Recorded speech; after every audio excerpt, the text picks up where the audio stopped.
Hello बच्चों, hope करता हूँ कि आप लोग अपने अपने घरों पे सेफ हो गए। आज हम लोग इलेक्ट्रोस्टैट्स का पहला लेक्चर करने जा रहे हैं बच्चे। तो इससे पहले कि हम लोग इलेक्ट्रोस्टैट शुरू करें, थोड़ा सा हम लोग ना बात कर लेते हैं कि इस इलेक्ट्रोस्टैट्स का डिफरेंट एग्जामिनेशन, जैसे आपको बोर्ड्स का भी एग्जाम देना है तो बोर्ड एग्जाम्स में, या फिर नीट का भी एग्जाम देना है तो नीट एग्जाम्स में, या फिर जिनको जेई का एग्जाम देना है मेंस और एडवांस, उनके लिए तो इलेक्ट्रोस्टैट्स का इन एग्जाम्स में क्या वेटेज है, थोड़ा पहले उसके बारे में डिस्कस कर लेते हैं और फिर हम लोग चैप्टर शुरू करेंगे। तो बच्चे सबसे पहला बात बता दूं कि जब हम स्टार्ट करते हैं बोर्ड एग्जाम से, अगर बात करें बोर्ड एग्जाम्स का तो आप समझ लो कि इलेक्ट्रोस्टैट्स से बोर्ड एग्जाम्स में आपके करीब 8 मार्क्स के क्वेश्चंस आते हैं। 8 मार्क्स के क्वेश्चंस जो हैं वो आपके बोर्ड एग्जाम्स में होते हैं, और जिनमें कुछ एक सब्जेक्टिव क्वेश्चंस होते हैं और कुछ एक ऑब्जेक्टिव क्वेश्चंस होते हैं। तब हम आते हैं दूसरे नंबर पर नीट का एग्जाम। बच्चा जब हम लोग नीट का बात करते हैं तो जैसा कि आप लोगों को पता है कि नीट एग्जाम्स में करीब फिजिक्स में जो है वो 45 क्वेश्चंस होते हैं। तो जो 45 क्वेश्चंस होते हैं उसमें 4 क्वेश्चंस, मान के चलो करीब 4 क्वेश्चंस जो हैं वो इलेक्ट्रोस्टैट से आपके पूछे जाते हैं। मींस नीट वाले एग्जाम में इलेक्ट्रोस्टैट से 4 क्वेश्चंस होंगे। अभी आते हैं हम लोग जेई वाले एग्जाम में। तो जैसा कि आप लोग को पता है कि जेई का जो एग्जाम है वो 2 स्टेजेस में कंडक्ट होता है। पहला आपका मेंस का एग्जाम होता है, और जो बंदे मेंस में क्वालिफाई करते हैं वो एडवांस के लिए अपीयर होते हैं।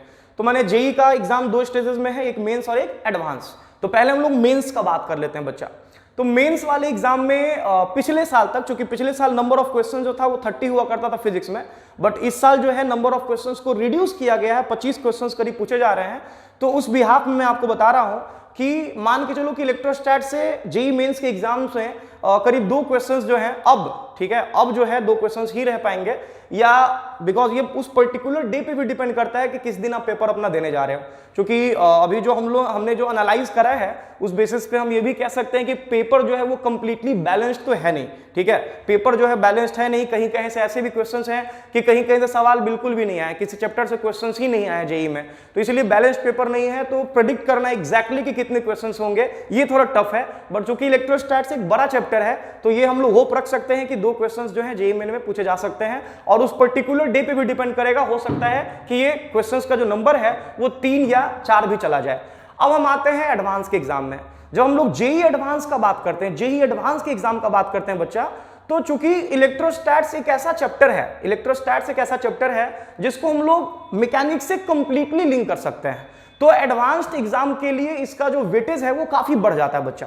एडवांस एग्जाम के लिए इलेक्ट्रोस्टैट्स का जो वेटेज है वो काफी बढ़ जाता है, और दैट्स व्हाई जेई एडवांस के एग्जाम में इलेक्ट्रोस्टैट से करीब 4 सवाल रहते हैं, करीब 4 सवाल रहते हैं, और एडवांस एग्जाम में 4 सवाल बच्चा मैटर करता है। तो आप मान के चलो कि एडवांस वाले एग्जाम में 4 सवाल आपके रहेंगे, हो सकता है एक ऊपर या एक नीचे हो जाए, बट हाँ 4 के करीब सवाल तो आपके रहने ही रहने हैं।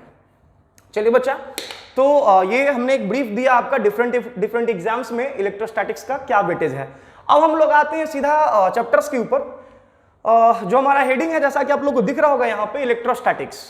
बच्चा जब भी हम लोग इलेक्ट्रोस्टैटिक्स वर्ड यूज करते हैं बच्चे, तो जैसा कि आपको दिख रहा है कि इलेक्ट्रोस्टैटिक्स में हम लोग क्या स्टडी करेंगे, हम लोग इलेक्ट्रोस्टैटिक्स में बेसिकली स्टडी क्या करेंगे।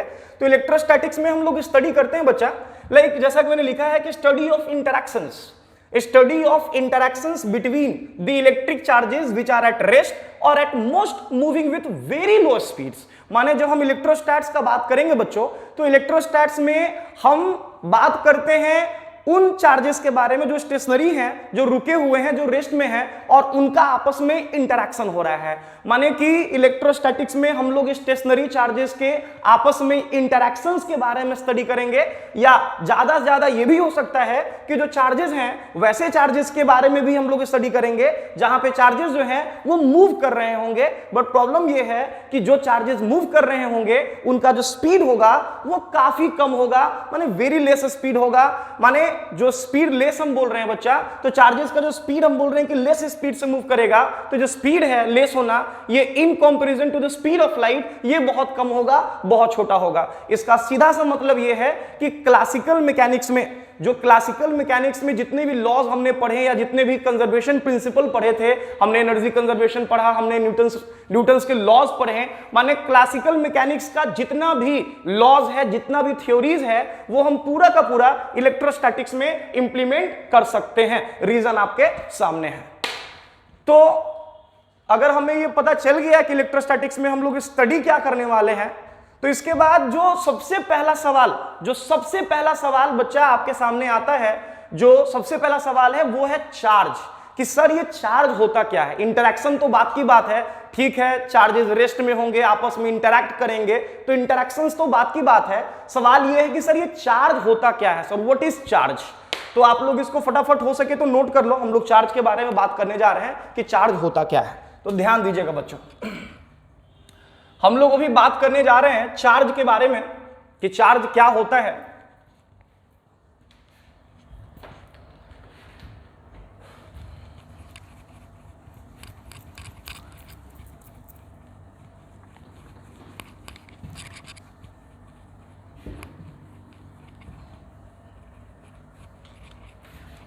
देखोगे बच्चे, चार्ज क्या होता है। चार्ज, अब आप कहोगे कि सर ये जो चार्ज है, ये चार्ज होता क्या है। तो बच्चा इन माय ओपिनियन जब हम चार्ज का बात करते हैं बच्चे, एकदम ध्यान से आप लोग देखोगे कॉन्सेंट्रेट होकर के, कि जब भी हम लोग चार्ज का बात करते हैं तो बहुत सारे लोगों का अपना अलग अलग ओपिनियन है चार्ज को लेकर के, हालांकि वो भी अपने जगह पे सही है। But charge in my opinion, जब हम चार्ज बोलते हैं बच्चा, तो मेरे अकॉर्डिंग चार्ज जो है बच्चा वो इंट्रिंसिक प्रॉपर्टी है। चार्ज जो है वो इंट्रिंसिक प्रॉपर्टी है फंडामेंटल पार्टिकल्स का, लाइक इलेक्ट्रॉन और प्रोटॉन। अब आप कहोगे सर ये इंट्रिंसिक प्रॉपर्टी क्या होता है। तो इंट्रिंसिक प्रॉपर्टी कहने का मतलब ये है बच्चा कि जो चार्ज का जो एग्जिस्टेंस है, वो एग्जिस्टेंस इलेक्ट्रॉन और प्रोटॉन के साथ है। माने कि जब से इलेक्ट्रॉन और प्रोटॉन का इस यूनिवर्स में एग्जिस्टेंस है, उस समय से लाइक चार्ज भी उनके साथ एग्जिस्ट कर रहा है। दैट्स वाई हम एक वर्ड जो है यहां पे इंट्रोड्यूस किए हैं, इंट्रिंसिक। तो मैंने कहा कि बच्चा जब भी हम चार्ज वर्ड यूज करते हैं तो सीधा आपके दिमाग में यह बात जाना चाहिए कि जो चार्ज है,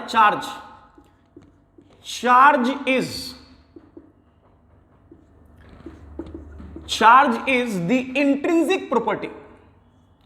Charge is the intrinsic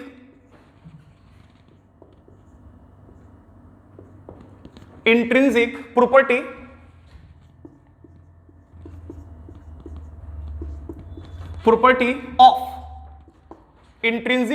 of fundamental particles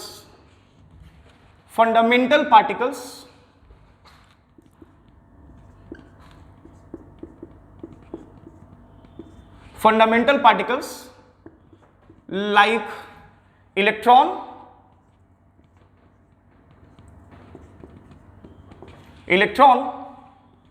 and proton। तो बच्चा फिर से मैं रिपीट कर दूं कि जब हम चार्ज के बारे में बात करेंगे तो बेसिकली चार्ज जो है वो आपका इंट्रिंसिक प्रॉपर्टी है of fundamental particles like electron and proton. माने कि जब से इलेक्ट्रॉन और प्रोटॉन एग्जिस्टेंस में है इस यूनिवर्स में, तब से उनके पास जो है चार्ज जो है वो एग्जिस्ट कर रहा है। तो अपने दिमाग में चार्ज के बारे में ये बिल्कुल दिमाग में डाल लीजिए। अब सुनिएगा, मैंने कहा कि इलेक्ट्रॉन और प्रोटॉन का जो है वो इंट्रिंसिक प्रॉपर्टी है चार्ज। अब यहां पे थोड़ा सा मैं ना इंट्रोड्यूस कर दे रहा हूं। ये आपका जो है इधर मैं सिंबल लिखने जा रहा हूं और इधर मैं चार्ज लिखने जा रहा हूं, और यहां पे सब एटॉमिक पार्टिकल्स या फंडामेंटल पार्टिकल्स है जिसके बारे में बात करने जा रहे हैं। तो पहले नंबर पे इलेक्ट्रॉन है, दूसरे नंबर पे प्रोटॉन है और तीसरे नंबर पे न्यूट्रॉन है। ध्यान दीजिएगा आप लोग बच्चा, जब हम इलेक्ट्रॉन का बात करते हैं तो इलेक्ट्रॉन का जो सिंबॉलिक रिप्रेजेंटेशन है वो है this is the symbolic representation of electron. और इलेक्ट्रॉन के पास जो चार्ज होता है वो है 1.6 into 10 to the power -19 coulomb. दूसरे नंबर पे हम आते हैं प्रोटॉन। जब हम बात करते हैं प्रोटॉन का तो प्रोटॉन के लिए चार्ज होता है दिस P+, और सिंबल आपका P+। जब हम चार्ज का बात करें तो चार्ज आपके पास 1+1.6 into 10 to the power -19 coulomb. Lastly हम आते हैं न्यूट्रॉन के लिए। जब हम बात करते हैं न्यूट्रॉन का तो सिंबल होगा दिस, और चार्ज जो होगा न्यूट्रॉन का वो होगा आपका 0। ध्यान देना बच्चे, ऑल दो न्यूट्रॉन जो है वो भी फंडामेंटल पार्टिकल ही है, वो भी सब एटॉमिक पार्टिकल ही है, बट न्यूट्रॉन के पास चार्ज वाली कोई प्रॉपर्टी नहीं है, माने न्यूट्रॉन के पास कोई चार्ज वार्ज नहीं है। जबकि जब इलेक्ट्रॉन और प्रोटॉन के बारे में बात करते हैं तो इलेक्ट्रॉन और प्रोटॉन के पास चार्ज है, लाइक इलेक्ट्रॉन के पास नेगेटिव चार्ज -1.6 × 10⁻⁻19 कूलम, जबकि प्रोटॉन के पास पॉजिटिव चार्ज है प्लस साइन के साथ 1.6 × 10⁻⁻19 कूलम। तो ये हमने आपको बेसिक चार्ज के बारे में बताया कि चार्ज क्या होता है और चार्ज से हम कैसे डील करते हैं। चलिए आप इसको फटाफट नोट कर लो बच्चों, आगे बढ़ेंगे हम लोग अभी।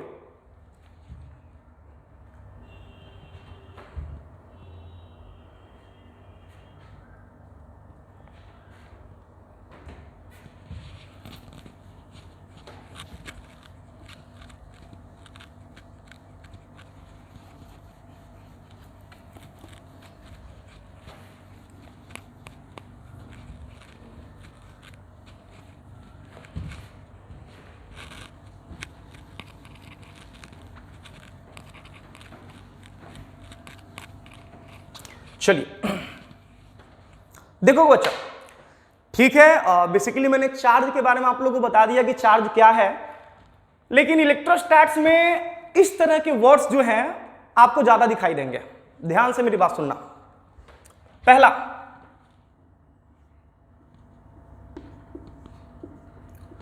चार्ज्ड पार्टिकल्स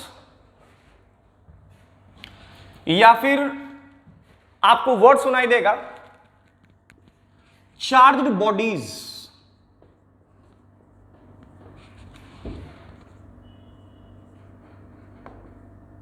चार्ज्ड बॉडीज या फिर आपको सुनाई देगा आयंस। ध्यान दोगे बच्चा, चार्ज क्या होता है ये मैंने डिस्कस कर दिया आपसे। अभी हम लोग डिस्कस करने जा रहे हैं चार्ज्ड पार्टिकल्स के बारे में या फिर चार्ज्ड बॉडीज के बारे में और या फिर आयंस के बारे में। तो ध्यान देना मेरे बच्चे बातों पे। मैंने कहा कि चार्ज्ड पार्टिकल्स, चार्ज्ड बॉडीज या फिर आयंस के बारे में हम लोग डिस्कस करने जा रहे हैं। अब सवाल ये उठता है कि सर जो आपने चार्ज बताया वो चार्ज और यहां पे जो आपने लिखा है चार्ज्ड पार्टिकल्स या फिर चार्ज्ड बॉडीज या फिर चार्ज्ड आयंस, इन दोनों में क्या डिफरेंस क्या है इन चीजों में? चार्ज में चार्ज्ड पार्टिकल्स, चार्ज्ड बॉडीज और आयंस ये सब अलग अलग हैं, क्या है मतलब क्या है इन लोगों में, क्या डिफरेंस है? तो मेरी बात ध्यान सुनना बच्चा। पहला बात तो ये कि जब भी हम चार्ज्ड पार्टिकल्स, चार्ज्ड बॉडीज या आयंस के बारे में बात करते हैं तो चार्ज पार्टिकल, चार्ज बॉडीज या आयंस का कॉन्सेप्ट तब आता है जब हम किसी भी एटम के न्यूट्रलिटी को डिस्टर्ब करते हैं। जब हम किसी भी एटम के न्यूट्रलिटी को डिस्टर्ब करते हैं तो कॉन्सेप्ट आता है चार्ज पार्टिकल्स, चार्ज बॉडीज या फिर आयंस का। अब आप कहोगे सर ये एटम का न्यूट्रलिटी मतलब क्या? तो बच्चा थोड़ा सा हम एटम के बेसिक कंपोजिशन के ऊपर अभी डिस्कशन करने जा रहे हैं और वहां पे चीजें आपको वहां के बाद एकदम क्लियर हो जाएंगी। तो बच्चों एकदम ध्यान से मेरी बात सुनना। मैंने कहा कि हम किसी भी एटम का बेसिक कंपोजिशंस देख रहे हैं। मान लो दिस, मैंने कहा कि बच्चा किसी भी एटम के लिए बेसिक कंपोजिशन के बारे में थोड़ा बहुत आइडिया होगा ही आपको कि जो एटम का जो सेंट्रल पॉइंट होता है उसको हम लोग न्यूक्लियस कहते हैं। This nucleus.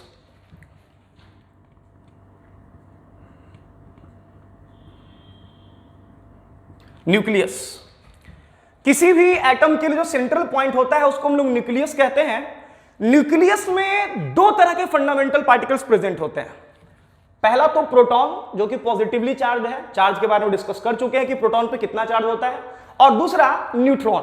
पहला प्रोटॉन और दूसरा आपका न्यूट्रॉन। क्योंकि न्यूट्रॉन का चार्ज में कोई रोल नहीं है इसलिए न्यूट्रॉन को हम यहां दिखा नहीं रहे हैं, बट ऐसा नहीं कि न्यूट्रॉन यहां नहीं है, न्यूट्रॉन यहां पे अवेलेबल है, ध्यान देना। तो न्यूक्लियस के भीतर दो तरह के फंडामेंटल पार्टिकल्स, पहला प्रोटॉन दूसरा न्यूट्रॉन। न्यूट्रॉन को मैंने दिखाया नहीं मैंने यहां पे, बट हाँ प्रोटॉन्स प्रेजेंट है। लाइक 4 प्रोटॉन्स मैंने कंसीडर करा है कि भैया न्यूक्लियस के अंदर 4 प्रोटॉन्स प्रेजेंट है, उसी रेशियो में यहां न्यूट्रॉन भी अवेलेबल होगा, मैंने उसको नहीं दिखाया है। अब सुनना, मैंने कहा कि न्यूक्लियस के अंदर प्रोटॉन और न्यूट्रॉन, यहां प्रोटॉन दिखाया, इसके बाद लाइक डिफरेंट सेल्स में इलेक्ट्रॉन्स भी प्रेजेंट होंगे,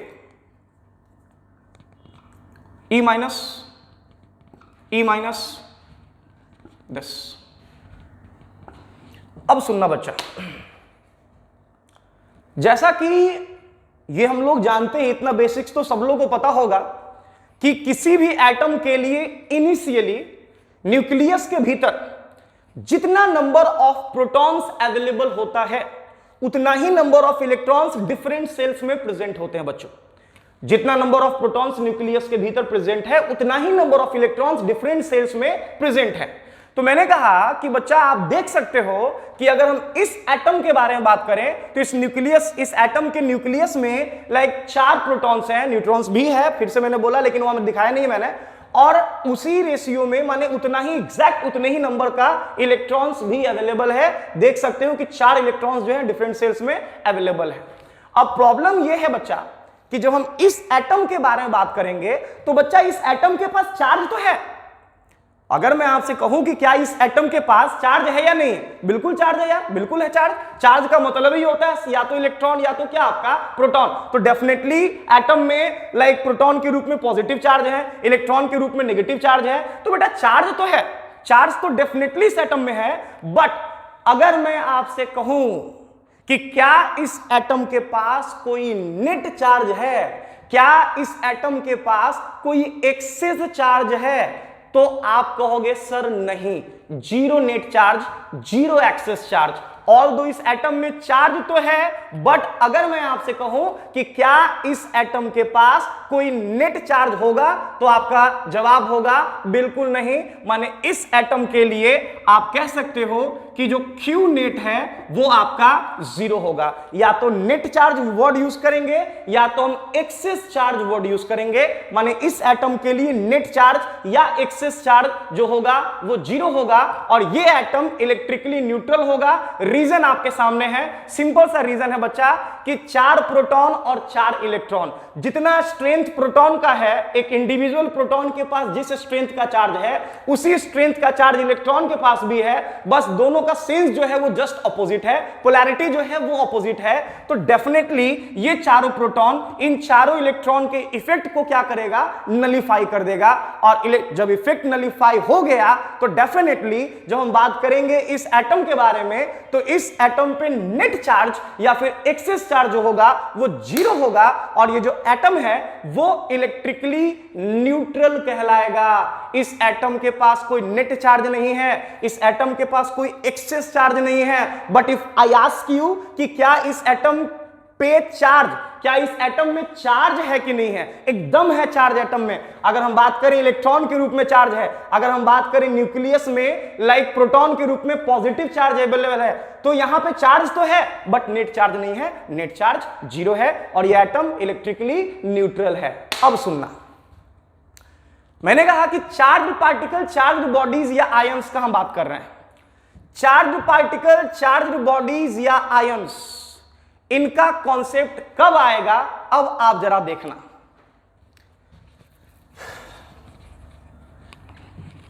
ध्यान दोगे बच्चा, मैंने कहा कि बच्चा 4 प्रोटॉन न्यूक्लियस के भीतर है और 4 इलेक्ट्रॉन्स जो है वो डिफरेंट सेल्स में अवेलेबल हैं। दिस मैंने कहा कि चार्ज पार्टिकल्स, चार्ज बॉडीज या आयंस, ये तीनों वर्ड्स आप तभी यूज कर सकते हो अगर आप एटम के न्यूट्रलिटी को डिस्टर्ब कर दो। अब आप कहोगे सर एटम का न्यूट्रलिटी कैसे डिस्टर्ब होगा सर? तो एटम के न्यूट्रलिटी को डिस्टर्ब करने का सीधा तरीका है कि जो आउटर सेल्स में इलेक्ट्रॉन्स अवेलेबल हैं, 2 तरीका है। जो आउटर सेल्स में जो इलेक्ट्रॉन्स अवेलेबल हैं, आप उस इलेक्ट्रॉन्स को किसी भी तरह से फ्यू नंबर ऑफ इलेक्ट्रॉन्स, या हो सकता है कि ज्यादा भी हो सकता है, कम भी हो सकता है। मान लो मैंने एग्जांपल में मैंने किया यह है कि इस एटम के आउटर सेल से जो 2 इलेक्ट्रॉन अवेलेबल हैं उनको मैंने डिटैच करा दिया, रिमूव करा दिया। दिस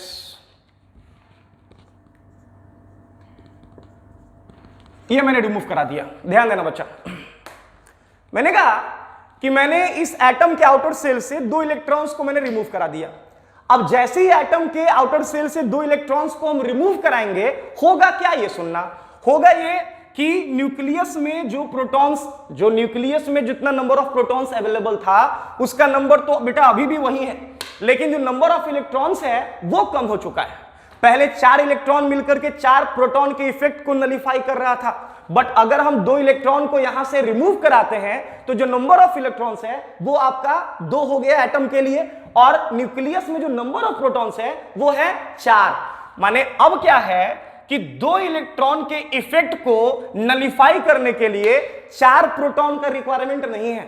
2 इलेक्ट्रॉन के इफेक्ट को नलीफाई करने के लिए एग्जैक्टली हमें 2 प्रोटॉन्स चाहिए होगा। माने जो रेस्ट का 2 प्रोटॉन बच गया वो पूरे एटम के ऊपर डोमिनेंट हो जाएगा, और चूंकि प्रोटॉन के पास पॉजिटिव चार्ज है तो ये पूरा का पूरा जो एटम है ये पॉजिटिवली चार्ज हो जाएगा, एंड इन दैट केस ये एटम नहीं आयन में कन्वर्ट हो जाएगा, और उस केस में इस एटम को हम पॉजिटिवली चार्ज्ड आयन कहेंगे। इस एटम को हम लोग बोलेंगे positively charged ion, positively charged ion. अब मैं अगर आपसे पूछूं कि बच्चे इस एटम जो कि अब आयन में कन्वर्ट हो गया, इस आयन के पास नेट चार्ज कितना होगा, तो आप कहोगे सर बहुत आसान, क्योंकि 2 प्रोटॉन एक्स्ट्रा बच गया है, उन्हीं 2 प्रोटॉन के डोमिनेंसी की वजह से चार्ज होगा। अब चूंकि एक प्रोटॉन के पास प्लस ई चार्ज है तो 2 प्रोटॉन के डोमिनेंसी की वजह से जो चार्ज एटम पे आया पॉजिटिव चार्ज के रूप में वो हो जाएगा +2e। माने इस आयन के पास 2 इलेक्ट्रॉन के रिमूवल के बाद जो नेट चार्ज होगा, पॉजिटिव चार्ज होगा, वो +2e के बराबर होगा बच्चों। अब ये एटम नहीं आयन कहलाएगा, वो भी पॉजिटिवली चार्ज्ड आयन, और इसके पास जो नेट चार्ज होगा वो +2e के बराबर होगा, इक्वल होगा। फटाफट आप इसको नोट कर लो बच्चों जल्दी से।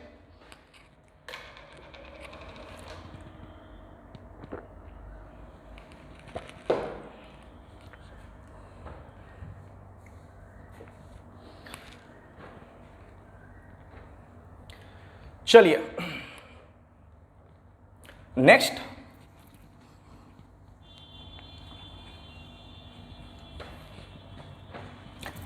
अब देखना बच्चा, अब और क्या हम लोग कर सकते हैं। तो मैंने कहा बच्चा कि ध्यान देना आप लोग, हमने एक एटम कंसीडर करा, सेंट्रल पॉइंट न्यूक्लियस, जिसके अंदर 4 प्रोटॉन्स थे और डिफरेंट सेल्स में 4 इलेक्ट्रॉन्स अवेलेबल थे। करते हम ये हैं कि भाई एनी सोर्स किसी तरह से हम इस लाइक एटम के आउटर सेल में 2 इलेक्ट्रॉन्स को इंजेक्ट कर देते हैं बाहर से। 2 इलेक्ट्रॉन्स को बाहर से हम लोग ऐड कर देते हैं, इंजेक्ट कर देते हैं, कुछ ऐसा 10, एक इलेक्ट्रॉन इधर और एक इलेक्ट्रॉन कहीं यहां। इलेक्ट्रॉन को मैंने ऐड करा है, एडेड। इसके पहले इलेक्ट्रॉन जो था वो रिमूव हुआ था, इस वाले केस में इलेक्ट्रॉन जो है वो ऐड हुआ है, एडेड। अब जरा यहां ध्यान दीजिए आप लोग बेटा, अगर हम 2 इलेक्ट्रॉन्स को यहां पे ऐड करेंगे तो डेफिनेटली जो नंबर ऑफ प्रोटॉन्स है न्यूक्लियस के अंदर, जो नंबर ऑफ प्रोटॉन्स है वो तो 4 ही है। नंबर ऑफ प्रोटॉन्स तो एज इट इज है, नंबर ऑफ प्रोटॉन्स तो 4 ही है, लेकिन जो नंबर ऑफ इलेक्ट्रॉन्स है बच्चा वो बढ़ चुका है। अब जो नंबर ऑफ इलेक्ट्रॉन्स है 4 तो पहले से प्रेजेंट था और 2 मैंने बाहर से डाल दिया आउटर सेल में, इसका मतलब टोटल नंबर ऑफ इलेक्ट्रॉन्स जो है वो 6 है। माने कि 6 इलेक्ट्रॉन जो है वो सेल के अंदर आपका प्रेजेंट है। अब सवाल ये है कि सर 6 इलेक्ट्रॉन प्रेजेंट है, ठीक है, मैंने कहा कि न्यूक्लियस के अंदर 4 प्रोटॉन के इफेक्ट को नलीफाई करने के लिए, न्यूक्लियस के अंदर 4 प्रोटॉन के इफेक्ट को नलीफाई करने के लिए 6 इलेक्ट्रॉन की जरूरत नहीं है बच्चों। 4 प्रोटॉन के इफेक्ट को नलीफाई करने के लिए 4 ही इलेक्ट्रॉन की रिक्वायरमेंट है, जबकि यहां नंबर ऑफ इलेक्ट्रॉन 6 है, माने 2 इलेक्ट्रॉन यहां पे एक्स्ट्रा हो चुका है। अब ये 2 इलेक्ट्रॉन जो है पूरे एटम के ऊपर डोमिनेंट हो जाएगा।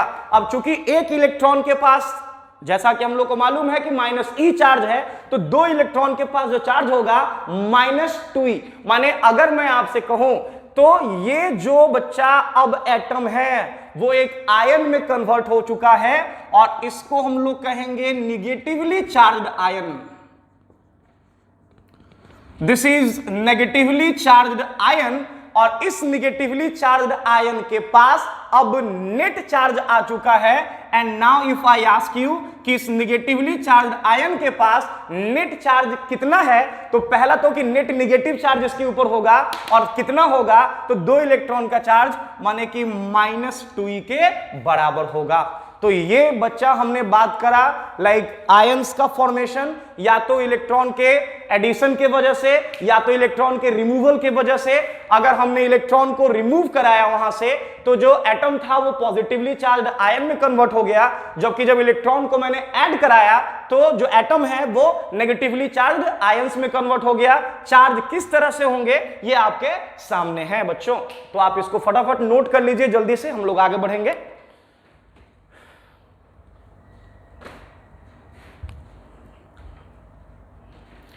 चलिए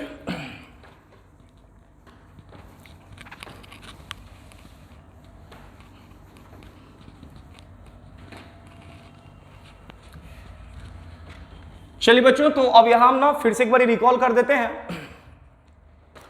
कि चार्ज पार्टिकल्स, चार्ज बॉडीज या फिर आयंस, इनका कॉन्सेप्ट तभी आएगा जब हम किसी भी एटम के न्यूट्रलिटी को डिस्टर्ब करेंगे।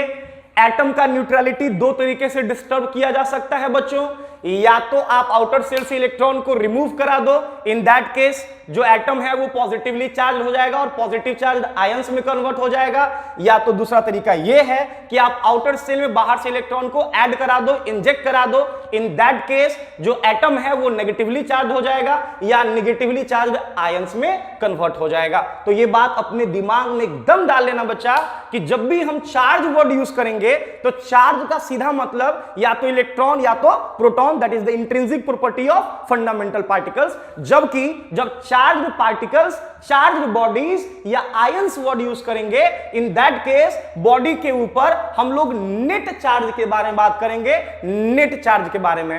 अब सुनना बच्चा, ध्यान देना,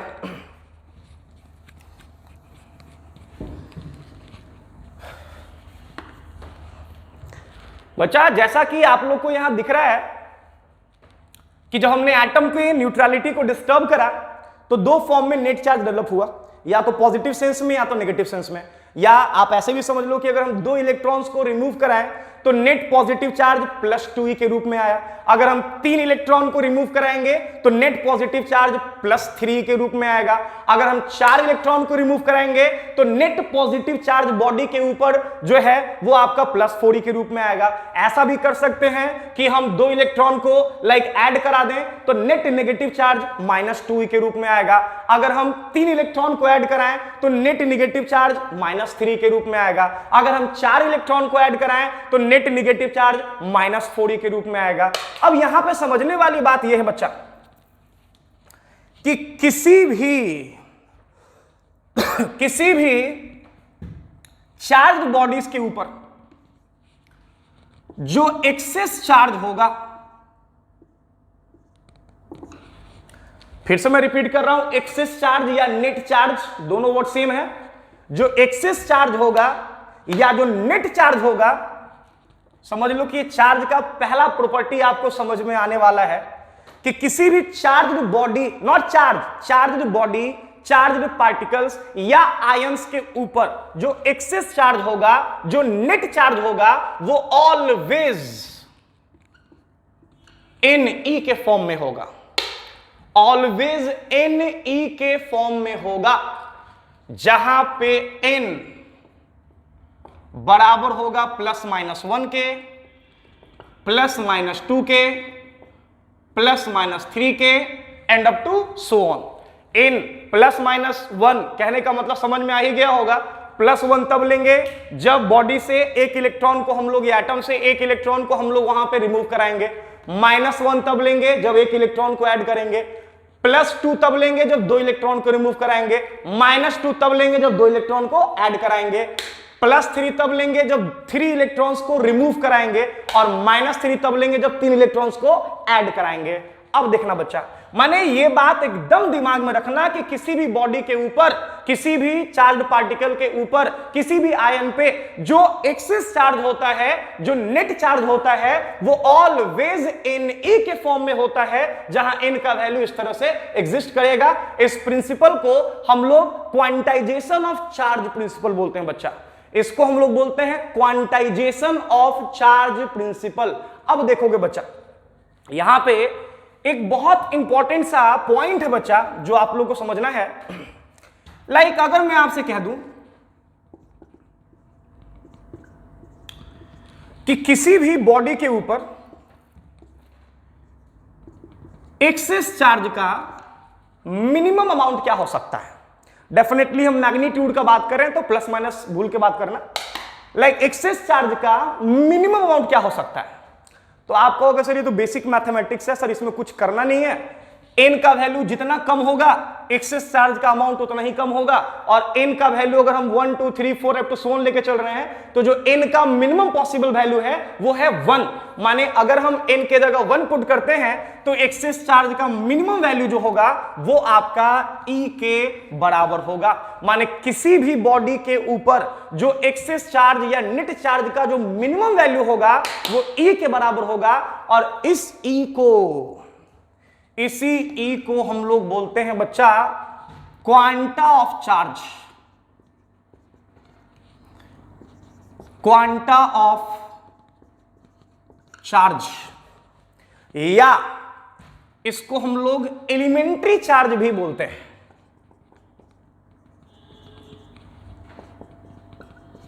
एलिमेंट्री चार्ज भी बोलते हैं।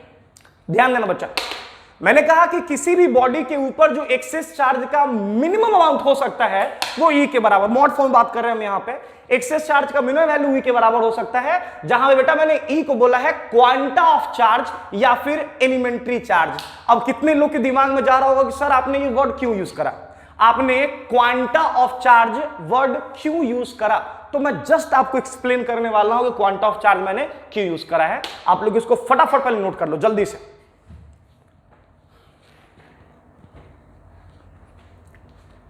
चलिए हो गया।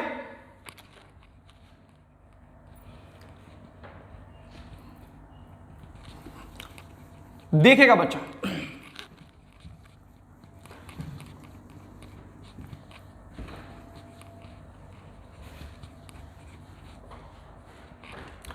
ध्यान दोगे, मैंने कहा कि किसी भी बॉडी के ऊपर जो बेटा एक्सेस चार्ज होगा,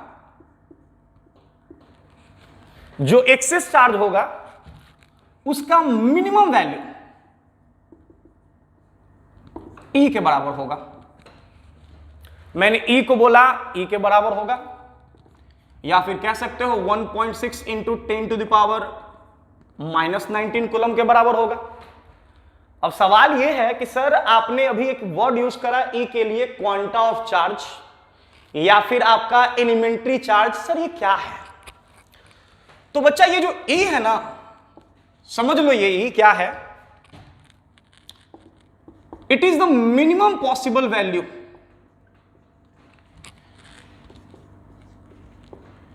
it is the minimum possible value of excess charge, या सिंपली चार्ज भी कह सकते हो, क्योंकि इलेक्ट्रॉन के केस में आप एक्सेस चार्ज बोलो या चार्ज बोलो दोनों सेम ही है। तो मैंने कहा कि it is the minimum possible value of charge, excess charge, which can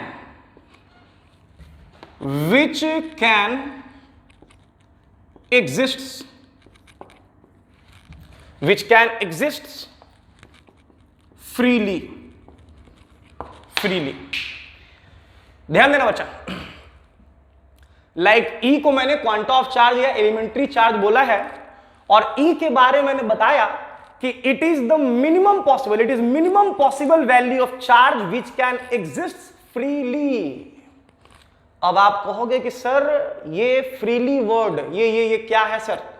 minimum possible तो आपने बोला और हमने देखा भी, समझ भी आ गया कि ये क्यों मिनिमम पॉसिबल आपने कहा है, सब कुछ सही है, बट आपने ये जो वर्ड यूज करा फ्रीली, क्या इसका भी कुछ सिग्निफिकेंस है क्या? बिल्कुल सिग्निफिकेंस है बच्चा, इस वर्ड का भी सिग्निफिकेंस है। अब देखना बच्चा कि इस वर्ड का क्या सिग्निफिकेंस है। This is the minimum possible value of charge जो कि फ्रीली एग्जिस्ट कर सकता है। मैंने कहा कि इस फ्रीली वर्ड का इलेक्ट्रॉन के लिए या फिर आप कह सकते हो एलिमेंट्री चार्ज के लिए, क्वांटा ऑफ चार्ज के लिए क्या सिग्निफिकेंस है, ये देखोगे बच्चा आप लोग, ध्यान देना।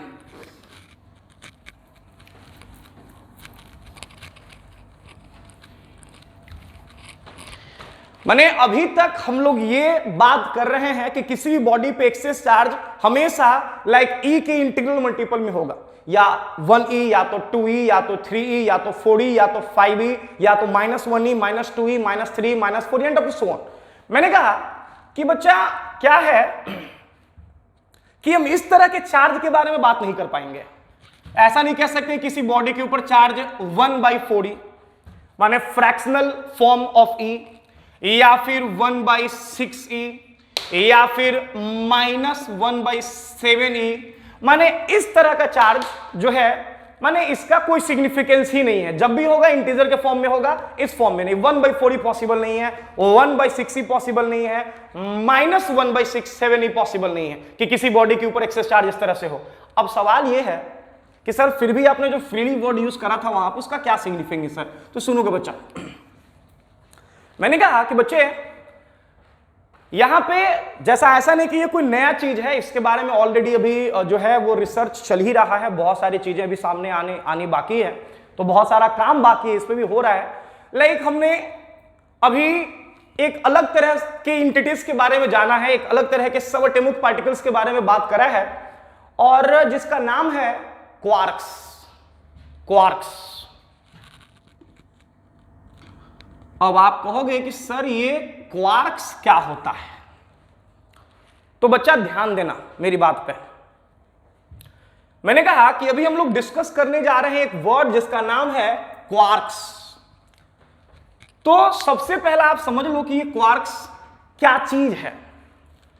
बच्चा लाइक ऐसा देखा गया है माइक्रोस्कोपिक लेवल पे कि जो प्रोटॉन है दैट इज P+, और जो न्यूट्रॉन है दैट इज N0। इस प्रोटॉन के भीतर लाइक कुछ तरह के पार्टिकल्स हैं जो कि इस फॉर्म में जिनके पास चार्ज है। ध्यान देना बच्चा,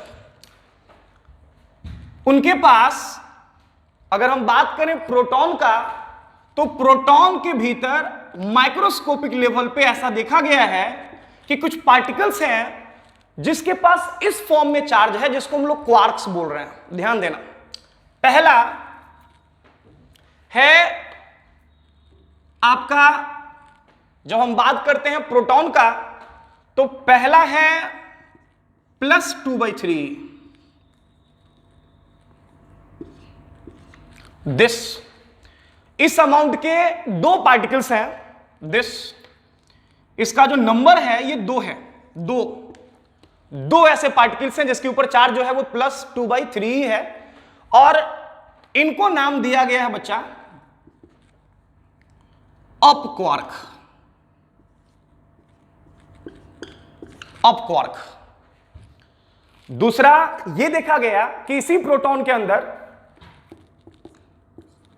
इतना चार्ज वाला भी पार्टिकल रिटेन कर रहा है, और ये है -1/3 के फॉर्म में दिस। इसको बोला गया है डाउन क्वार्क।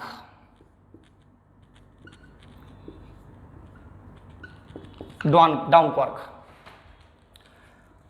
माने प्रोटॉन के भीतर 2 अप क्वार्क्स हैं और एक डाउन क्वार्क है। इन्हीं 2 अप क्वार्क और एक डाउन क्वार्क से मिलकर ये प्रोटॉन बना है।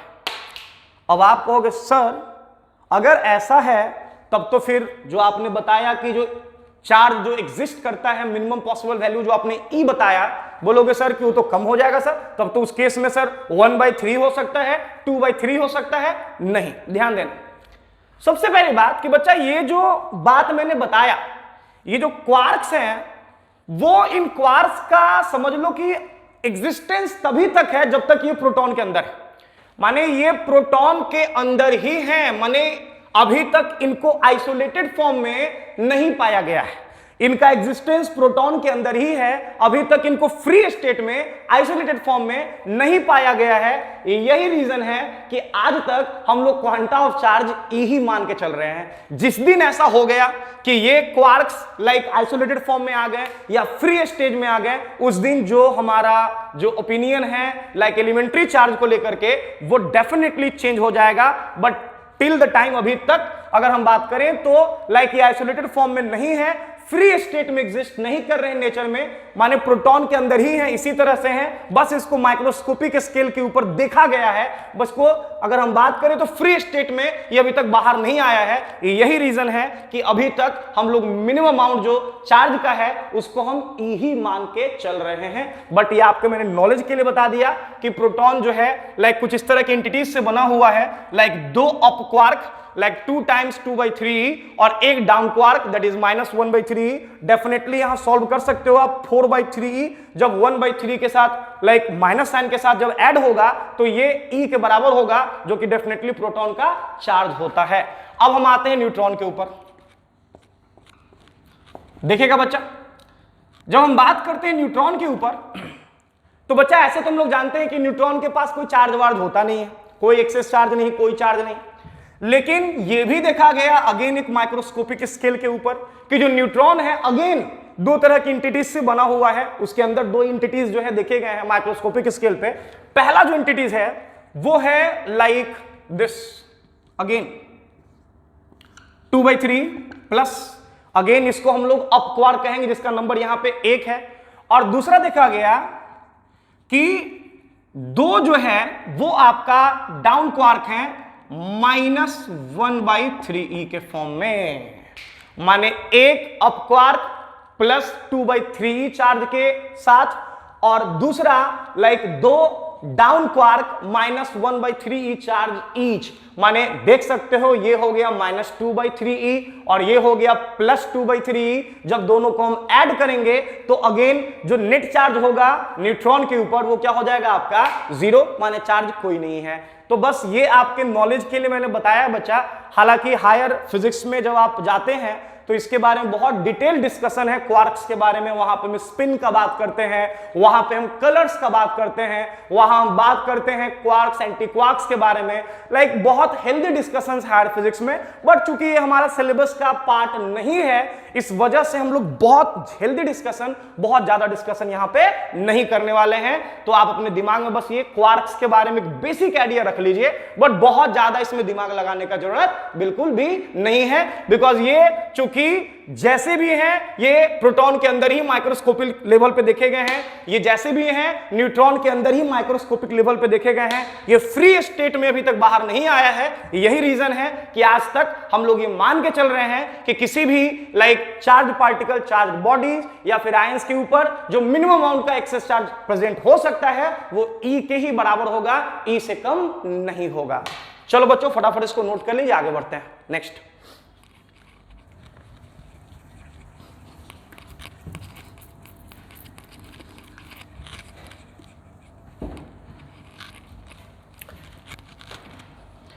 ठीक है बच्चों, तो आगे बढ़ते हैं हम लोग।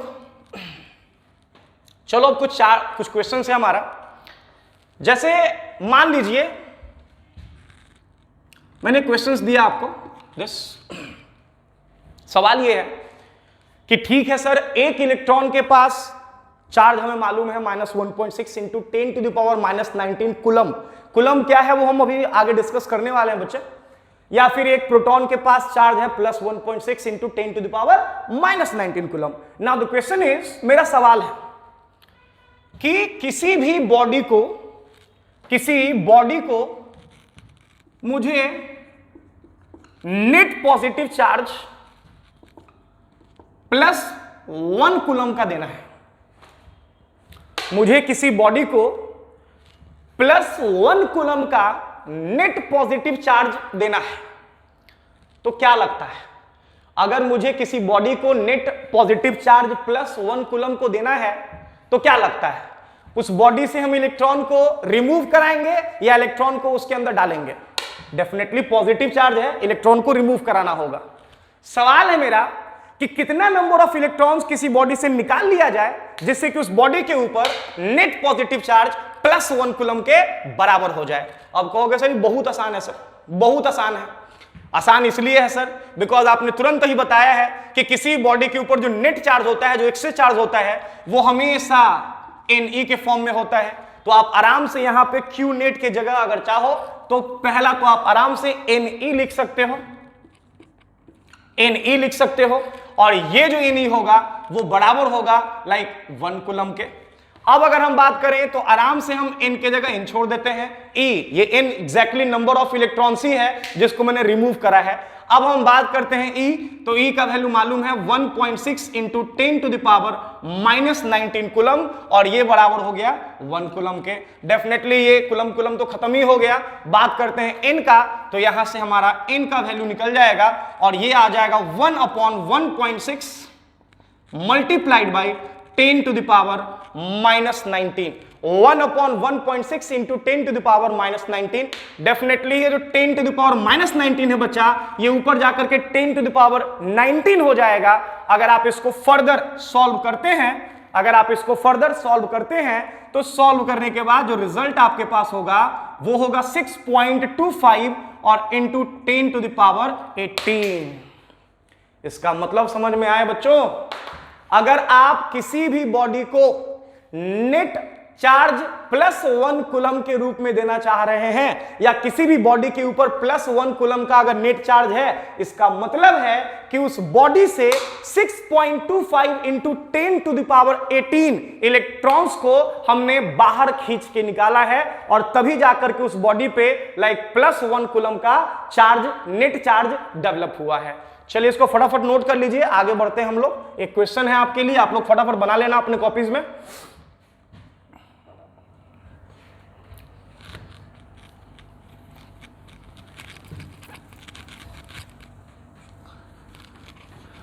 चलो ये सवाल आप लोग के लिए है, ट्राई करना खुद से आप लोग, कि एक बॉडी है जिसके ऊपर नेट चार्ज -16 कूलम है, -16 कूलम। बॉडी के ऊपर बच्चों जो नेट चार्ज है वो -16 कूलम के बराबर है। अब आपको यह बताना है कि उस बॉडी में हम कितना नंबर ऑफ इलेक्ट्रॉन्स को ऐड करा दें या कितना नंबर ऑफ इलेक्ट्रॉन्स को रिमूव करा दें जिससे कि बॉडी पे -16 कूलम का चार्ज डेवलप हो जाए। बहुत बेसिक क्वेश्चंस दिया है मैंने बच्चे, ठीक है ना, इसमें कुछ करना है नहीं, क्योंकि नेगेटिव चार्ज है, नेट नेगेटिव चार्ज है, तो डेफिनेटली यहां तो ये बात तो तय हो गया कि हम वहां पे इलेक्ट्रॉन को रिमूव नहीं कराएंगे, इलेक्ट्रॉन को ऐड कराएंगे। तो इलेक्ट्रॉन कितना ऐड कराएंगे ये आपको निकाल के दिखाना है। तो ईमानदारी से आप लोग अपना कॉपी निकाल करके और फटाफट इसको बना लेना। क्या होगा इसका आंसर? नंबर ऑफ इलेक्ट्रॉन्स कितना बॉडी के अंदर ऐड कराया गया है। चलिए इसमें n काउंट करना है आपको, नंबर ऑफ इलेक्ट्रॉन्स कितना होगा, n is equal to what. चलिए बच्चों आगे बढ़ते हैं। नेक्स्ट,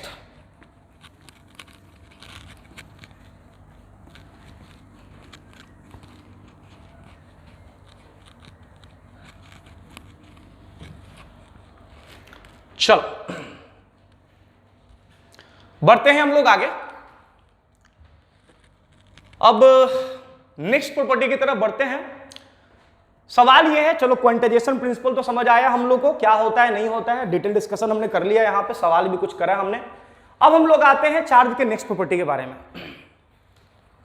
बड़ा ही फेमस स्टेटमेंट है बच्चा, ये बहुत फेमस स्टेटमेंट है। ये सब आप लोग जो है क्लास 10th में भी इस तरह का जो वर्ड्स है, या उससे पहले भी, ठीक है ना, आपने ये स्टेटमेंट तो जरूर सुना होगा, या अभी भी आपने ये स्टेटमेंट कहीं देखा होगा या सुना होगा या पढ़ा होगा। ध्यान देना, स्टेटमेंट क्या है बच्चा।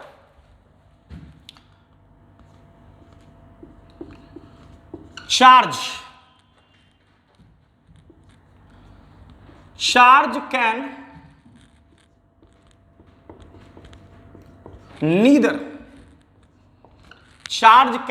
neither be created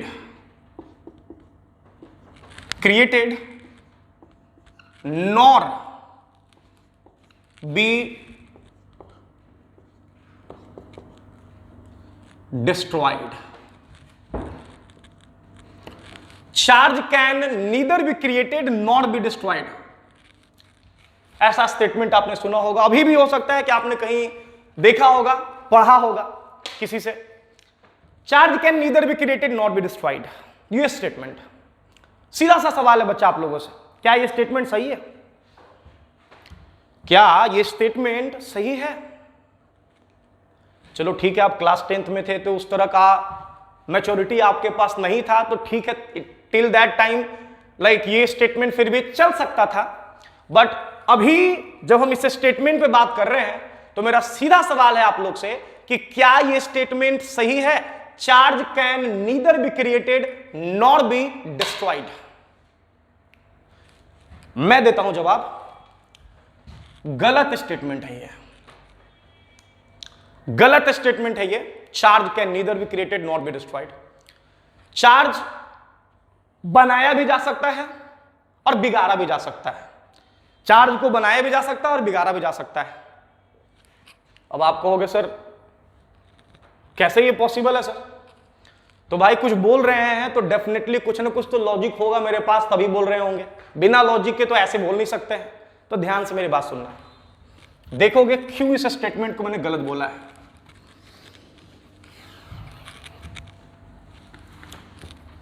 देखिएगा बच्चा, एक प्रोसेस है हमारे पास, जिस प्रोसेस का नाम है बच्चा पेयर प्रोडक्शन। Pair production. कहोगे सर ये तो लगता है पहली बार सुन रहे हैं ये नाम, पेयर प्रोडक्शन क्या होता है ये? तो मेरी बात ध्यान से सुनना बच्चा। मैंने कहा कि हमारे पास एक हेवी न्यूक्लियस है, हमारे पास एक हेवी न्यूक्लियस है। अब आप कहोगे सर हेवी न्यूक्लियस माने हेवी न्यूक्लियस कहने का मतलब आप कोई भी हेवी एलिमेंट कंसीडर कर लो, मोलिब्डेनम हो सकता है, टंगस्टन हो सकता है, कोई भी हेवी न्यूक्लियस है। और इस हेवी न्यूक्लियस से मैंने गामा रे को पास कराया है। Gamma ray, definitely gamma ray के बारे में आप लोग जानते होंगे, डेफिनेटली जानते होंगे गामा रे। बात करें गामा रे के बारे में तो गामा रे के पास कोई रेस्ट मास नहीं होता बच्चा। माने अगर गामा रे रेस्ट में रहा तो कोई मास नहीं होगा उसके पास। गामा रे के पास रेस्ट मास 0 है। गामा रे के पास कोई चार्ज भी नहीं होता है, क्यू भी 0, मास भी 0। तो कहोगे सर है क्या इसके पास? एनर्जी। हाईली एनर्जेटिक रे होता है ये, हाईली एनर्जेटिक रे। गामा रे एक हाईली एनर्जेटिक रे है। गामा रे के पास एक huge amount of energy available होता है। ध्यान देना बच्चा, जब इस गामा रे जिसके पास कोई रेस्ट मास नहीं, कोई चार्ज नहीं, को जब न्यूक्लियस से पास कराते हैं, हेवी न्यूक्लियस से, तो ये गामा रे 2 पार्ट्स में स्प्लिट हो जाता है। 10 पहला इलेक्ट्रॉन और दूसरा पॉजिट्रॉन, E+। मालूम होगा आप लोगों को, पॉजिट्रॉन का नाम सुना होगा आपने। पॉजिट्रॉन इलेक्ट्रॉन का एंटी पार्टिकल है, सेम मास होता है इलेक्ट्रॉन के ही जैसा, बस चार्ज जो है वो अपोजिट होता है इलेक्ट्रॉन के। माने गामा रे को जब हमने हेवी न्यूक्लियस से पास कराया बेटा, तो जो गामा रे जो एनर्जी के रूप में था, कोई मास नहीं था, कोई चार्ज नहीं था, अब ये चार्ज में कन्वर्ट हो गया है। गामा रे पार्टिकल्स में कन्वर्ट हो चुका है, और वो भी कैसा? इलेक्ट्रॉन और पॉजिट्रॉन। एक इलेक्ट्रॉन जो है वो पार्टिकल और उसका एंटी पार्टिकल जो है वो है पॉजिट्रॉन। इसका मतलब समझ में आता है? अरे यार पहले कोई चार्ज नहीं था, कोई मास नहीं था, न्यूक्लियस से पास कराने के बाद चार्ज आ चुका है। इसका मतलब क्या? चार्ज बना है, चार्ज क्रिएट हुआ है, इंडिविजुअली चार्ज बना है। अरे इलेक्ट्रॉन है, चार्ज तो होगा ही भैया, -1.6 × 10⁻⁻⁹ कूलम। अरे पॉजिट्रॉन है, चार्ज तो होगा ही भैया कितना? +1.6 × 10⁻⁻⁹ कूलम। तो चार्ज तो बना ही है, यहां भी और यहां भी चार्ज बना है, नेट चार्ज नहीं बना है, नेट चार्ज नहीं बना है। अगर हम बात करें गामा रे के बारे में, तो गामा रे के पास इनिशियली कोई नेट चार्ज नहीं था बच्चा, लेकिन जब न्यूक्लियस से इसको मैंने पास कराया तो ये इलेक्ट्रॉन और उसके anti particles that is positron में कन्वर्ट हो गया। बट स्टिल अगर हम दोनों को एक सिस्टम मान लें, इलेक्ट्रॉन और पॉजिट्रॉन को, तो स्टिल इन दोनों को सिस्टम मानने के बाद जो बेटा नेट चार्ज होगा, वो अभी भी जीरो होगा, अभी भी जीरो होगा, बिकॉज एक माइनस ही और दूसरा प्लस ही, दोनों को जब ऐड करेंगे तो वैल्यू जो होगा जीरो होगा। माने इसका मतलब आप लोग को समझ में आना चाहिए बच्चा कि आपने जो पढ़ा charge can neither be created not be destroyed, गलत है। Charge can be created, charge can be destroyed, but net charge किसी भी आइसोलेटेड सिस्टम के लिए ना ही बनाया जा सकता है ना ही बिगाड़ा जा सकता है। अरे यार, इस यूनिवर्स में डेली चार्ज बनता है, डेली चार्ज बिगड़ता है, लेकिन अगर हम इस यूनिवर्स को एक सिस्टम मान लें, अगर हम मान लें कि पूरा यूनिवर्स हमारा एक सिस्टम है, तो इस सिस्टम के अंदर, इस यूनिवर्स के अंदर डेली चार्ज बन रहा है और डेली चार्ज लाइक बिगड़ भी रहा है, लाइक डिस्ट्रॉय भी हो रहा है, लेकिन जो नेट चार्ज है पूरे यूनिवर्स का, वो उसमें किसी तरह का कोई चेंजिंग नहीं आ रहा है। माने किसी भी आइसोलेटेड सिस्टम के लिए इंडिविजुअली चार्ज बन भी सकता है, चार्ज बिगड़ भी सकता है, बट जो नेट चार्ज होगा बेटा वो कभी भी चेंज नहीं होने वाला है। माने जो स्टेटमेंट है आपका, यहां पे आपको मैंने चार्ज क्रिएट होता हुआ दिखाया, प्रोसेस का नाम है पेयर प्रोडक्शन। अब ध्यान देना बच्चा, जितना नेट चार्ज यहां उतना ही नेट चार्ज यहां, इसी तरह से एक प्रोसेस होता है पेयर एनालिएशन। अब आप कहोगे सर ये तो फिर से नया नाम सुनने को मिला, पेयर एनालिएशन क्या होता है सर? तो मेरी बात सुनना ध्यान से। पेयर एनालिएशन प्रोसेस क्या है बेटा कि जब हाईली एनर्जेटिक इलेक्ट्रॉन और पॉजिट्रॉन, हाईली एनर्जेटिक इलेक्ट्रॉन और पॉजिट्रॉन जब आपस में टकराता है, जब हाईली एनर्जेटिक इलेक्ट्रॉन और प्रोटॉन आपस में टकराता है, तो टकराने के बाद इलेक्ट्रॉन और पॉजिट्रॉन गायब हो जाएगा, वो कन्वर्ट हो जाता है गामा रे में। मान इलेक्ट्रॉन और पॉजिट्रॉन है वो गामा रे में कन्वर्ट हो जाता है। और इस तरह का चीजें डेफिनेटली लाइक न्यूक्लियर रिएक्शंस में यही सब तो होता है यार। जो ह्यूज अमाउंट का जो एनर्जी वहां प्रोड्यूस होता है वो कैसे होता है? न्यूक्लियर रिएक्टर्स में जो एनर्जीज प्रोड्यूस होते हैं वो कहां से आता है भाई? तो यही सब तो एनर्जी है। इलेक्ट्रॉन और पॉजिट्रॉन, हाईली एनर्जेटिक इलेक्ट्रॉन और पॉजिट्रॉन आपस में टकराते हैं और उनके टकराने के बाद एक ह्यूज अमाउंट का एनर्जी डेवलप होता है जो कि गामा रे के फॉर्म में होता है। तो समझ में आया? वहां पे अगर हम पेयर एनालिएशन के बारे में बात करें तो स्टार्टिंग में इलेक्ट्रॉन और पॉजिट्रॉन के पास तो नेट चार्ज जीरो था। अगर बात करें फाइनली गामा रे में कन्वर्ट हो गया तो वहां भी चार्ज क्या है आपका? जीरो। तो मेरी बात ध्यान से सुनना बच्चा, इस वाले केस में चार्ज बना है इंडिविजुअली बट नेट चार्ज अभी भी जीरो है जितना पहले था। तो ये स्टेटमेंट आप अपने दिमाग से हटा दो कि charge can neither be created not be destroyed. बिल्कुल चार्ज को बनाया जा सकता है और बिगाड़ा जा सकता है, बट जानने वाली जो बात है वो ये है net charge.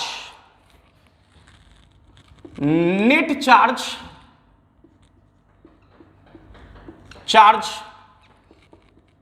for an isolated system,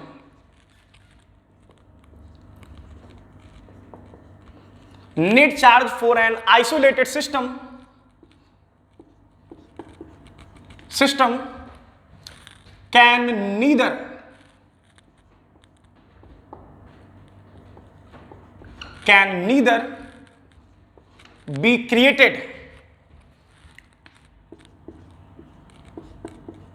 can neither be created nor be destroyed. Net charge of an isolated system can neither be created nor be destroyed. Net charge अगर हम बात करें आइसोलेटेड सिस्टम के लिए तो net charge for an isolated system can neither be created nor be destroyed. तो ये बात अपने दिमाग में आप डाल लीजिए। स्टेटमेंट या तो आपका ये होगा या दूसरा स्टेटमेंट अगर हम बात करें बच्चों तो दूसरा स्टेटमेंट ये भी हो सकता है जो हम लिख रहे हैं अभी यहां पे, ध्यान दीजिएगा। The net charge of an isolated system,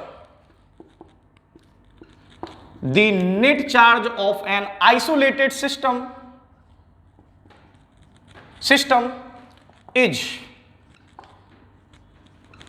is always, the net charge of an isolated system is always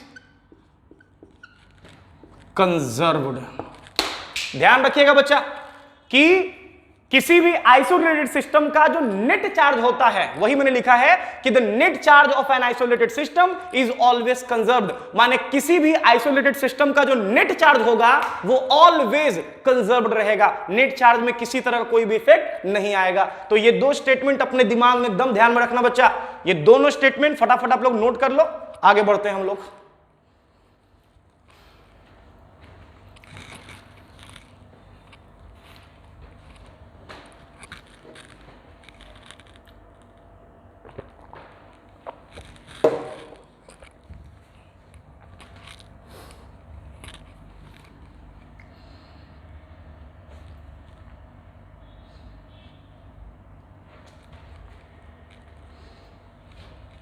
next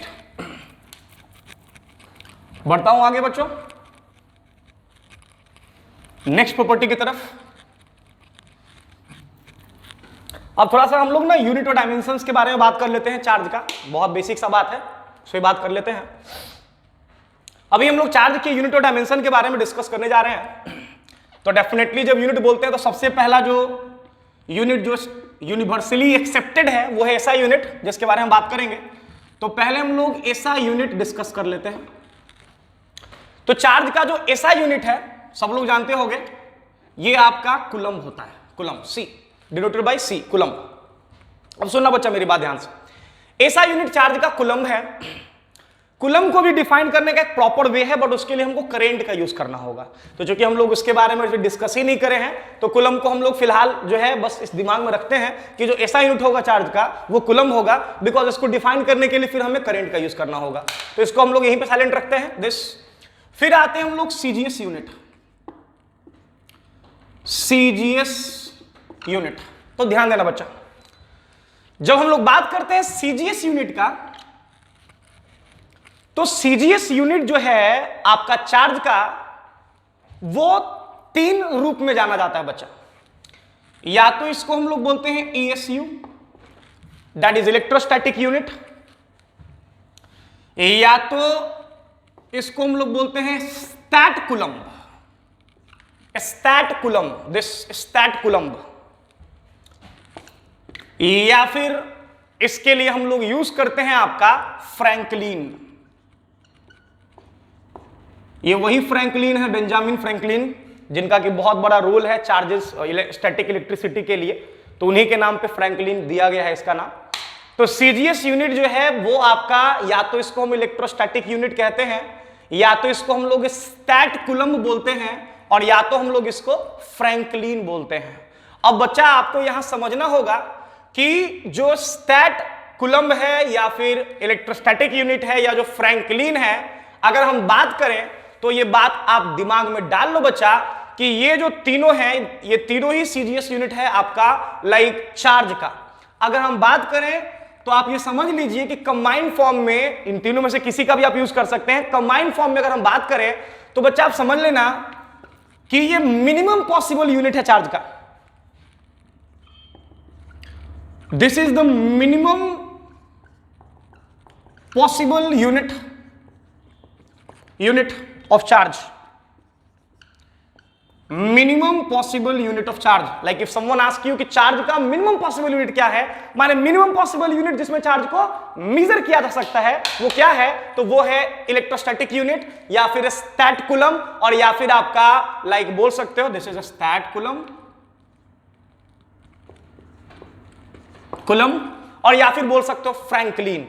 अब यहां पे बस आपको ये दिमाग में रखना होगा कि जो वन स्टैट कूलम्ब होता है बच्चा, वन स्टैट कूलम्ब बराबर होता है, वन स्टैट कूलम्ब बराबर होता है 1/3 इंटू 10⁻9 कूलम्ब के। माने आप देख सकते हो कि एक स्टैट कूलम्ब का जो वैल्यू है वो 1/3 इंटू 10⁻9 कूलम्ब, माने 1 कूलम्ब डिवाइडेड बाय 3 इंटू 10⁻9, एक बहुत बड़ा नंबर है, उससे हम डिवाइड दिए हैं, तो डेफिनेटली जो यूनिट होगा बहुत छोटा होगा। यही रीजन है कि इसको मैंने मिनिमम पॉसिबल यूनिट बताया है चार्ज का, माने ये चार्ज का मिनिमम पॉसिबल यूनिट है, इससे कम यूनिट नहीं हो सकता है। आगे बढ़ते हैं बच्चों, ध्यान देना। नेक्स्ट मिनिमम पॉसिबल यूनिट, ध्यान रखना चार्ज का, या तो ESU, या तो स्टैट कूलम, या तो फ्रैंकलिन, वैल्यू 1/3 × 10⁹ कूलम के बराबर। अब ध्यान रहे बच्चों कि इन दोनों यूनिट्स के अलावा दो अलग, ये दो यूनिट्स ऐसे यूनिट्स होंगे जिसके बारे में आपको पहले से जानकारी होगी। अब ये दो अलग यूनिट्स के बारे में हम लोग अभी डिस्कस करने वाले हैं, और वो है इलेक्ट्रोमैग्नेटिक यूनिट्स। इसको भी डिफाइन करने का एक प्रॉपर वे है, बट उसके लिए फिर से हम लोग को मैग्नेटिक्स में जाना होगा, ठीक है, मैग्नेटोस्टैटिक्स में जाना होगा लाइक डिफाइन करने के लिए। तो बस फिलहाल आपके लिए ये है कि एक यूनिट है इलेक्ट्रोमैग्नेटिक यूनिट, या फिर इसको हम लोग एब कूलम भी बोलते हैं बच्चा, इसको हम लोग एब कूलम भी बोलते हैं, एब कूलम। मान लीजिए EMU, that is the electromagnetic unit, या फिर एब कूलम। ध्यान रखिएगा बच्चा कि 1 एब कूलम, 1 एब कूलम जो होगा, 1 एब कूलम जो होगा वो आपका बराबर होता है 10 कूलम के। 1 एब कूलम जो है वो 10 कूलम के बराबर होता है। अब कितने लोगों के दिमाग में बात गया होगा कि सर यहां तो हमको समझ में आ गया कि जिस तरह से फ्रैंकलिन जो था वो स्मॉलेस्ट यूनिट था, उसी तरह से जो एब कूलम है या फिर इलेक्ट्रोमैग्नेटिक यूनिट है ये आपका डेफिनेटली लाइक लार्जेस्ट यूनिट होगा। नहीं, बिल्कुल भी नहीं। अगर हम बात करें लार्जेस्ट यूनिट के बारे में, तो चार्ज का जो लार्जेस्ट यूनिट है वो इलेक्ट्रोमैग्नेटिक यूनिट नहीं है, एब कूलम नहीं है, वो है फैराडे। कहोगे सर ये फैराडे क्या है? तो ये वही माइकल फैराडेज हैं जिन्होंने इलेक्ट्रोलाइटिक प्रोसेस में जिनका बहुत बड़ा रोल है, इलेक्ट्रोलाइसिस का जो लॉज है उसमें भी काफी इनका ये है रोल है फैराडेज का। तो जो 1 फैराडे है बच्चा, 1 फैराडे, ध्यान रखना 1 फैराडे जो है this is also the unit of like charge. 1 Faraday जो है बच्चा, ये 1 फैराडे आपको दिमाग में रखना है कि 1 मोल ऑफ द इलेक्ट्रॉन के चार्ज के बराबर होता है। 1 Faraday 1 mole of the electron के चार्ज के बराबर होता है। अब कहोगे सर 1 मोल ऑफ इलेक्ट्रॉन का चार्ज तो सर बहुत ज्यादा हो जाएगा। बिल्कुल ज्यादा है बच्चा। 1 मोल ऑफ इलेक्ट्रॉन का मतलब 6.02 इंटू बोलो 10⁻23 मल्टीप्लाइड बाय कूलम का बात कर रहे हैं, तो ये हो जाएगा 1.6 इंटू 10⁻⁻19। बेटा जब इसको सॉल्व करोगे आप लोग, तो सॉल्व करने के बाद ये आएगा 96500 कूलम। 96500 कूलम माने 1 फैराडे जो कि 1 मोल ऑफ इलेक्ट्रॉन के चार्ज के बराबर होता है, इसका वैल्यू होता है 96500 कूलम के बराबर, और ये है largest unit of charge. This is the largest unit of charge. बेटा ये चार्ज का जो है वो लार्जेस्ट यूनिट है, माने चार्ज को मेजर करने के लिए इससे बड़ा यूनिट पॉसिबल नहीं है। चलिए बच्चों तो आगे बढ़ते हैं नेक्स्ट सेगमेंट में।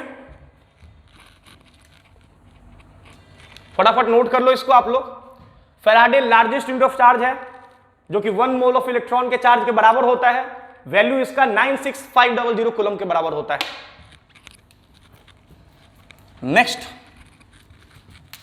नेक्स्ट प्रॉपर्टी की तरफ बढ़ते हैं बच्चों। अभी देखोगे आप लोग, बहुत ही जोरदार प्रॉपर्टी है ये। दिस हमारे पास चार्ज है Q, चार्ज है Q। बेटा पहले वाले केस में ये रेस्ट में है, V0 है, और जिसका मास है रेस्ट में होने की वजह से वो है m0। हमने एक चार्ज कंसीडर करा है बच्चों, हमने एक चार्ज कंसीडर करा है Q जो कि रेस्ट में है, वेलोसिटी इसका 0 है, स्पीड 0 है, और जो मास है वो आपका m0 है। दूसरा केस, चार्ज जो है इसको बाय एनी प्रोसेस मैंने एक बहुत टॉप स्पीड दिया है v, हाई स्पीड है ये, माने comparable to the speed of light, माने बहुत ही टॉप स्पीड प्रोवाइड करा है मैंने, comparable to the speed of light. Like at that instant इसका जो मास है वो है m0। अब देखना, कहोगे कि सर